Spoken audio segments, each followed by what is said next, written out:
Gubernur Jawa Tengah Ganjar Pranowo benar-benar serius dalam mengamankan pelaksanaan PPKM Mikro Darurat Jawa Bali. Ganjar turun langsung ke lapangan untuk memastikan kebijakan itu berjalan dengan baik.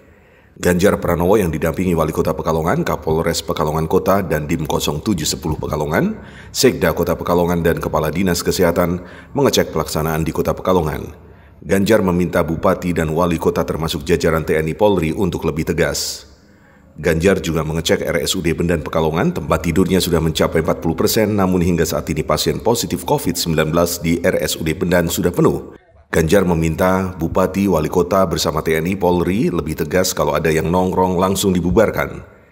Jika sebelumnya edukasi pada masyarakat lebih diutamakan, dan saat ini Ganjar mengatakan harus ada ketegasan, sebab jika tidak maka PPKM Mikro Darurat tidak akan berhasil. Tidak hanya tentang pengetatan masyarakat, Ganjar juga memastikan semua daerah siap dari sisi medis. Rumah sakit harus menambah tempat tidur, tempat isolasi terpusat disiapkan termasuk oksigen dan tenaga kesehatan. Untuk wilayah Kota Pekalongan harus mempersiapkan dari sekarang. Inventarisir semua gedung milik pemerintah yang bisa digunakan untuk tempat isolasi terpusat. Saat ini tempat isolasi mandiri terpusat di Asrama Mahasiswa Unikal yang bisa menampung 200 orang dan SMP 4 Kota Pekalongan bisa menampung 250 orang yang mengalami OTG. Tempat ibadah semuanya di rumah, sudah jelas dalam seluruh Jawa Bali semua ibadah di rumah. Saya mohon betul agar semua bisa membantu untuk kita ibadah di rumah. Tahun lalu kita pernah melakukan hal seperti ini, sehingga tidak perlu diperdebatkan. Bahkan saya usul karena banyak daerah-daerah di Jawa Tengah itu daerah-daerah santri termasuk Kota Pekalongan. Malah saya usul setiap azan setelah selesai dikasih pengumuman kepada masyarakat.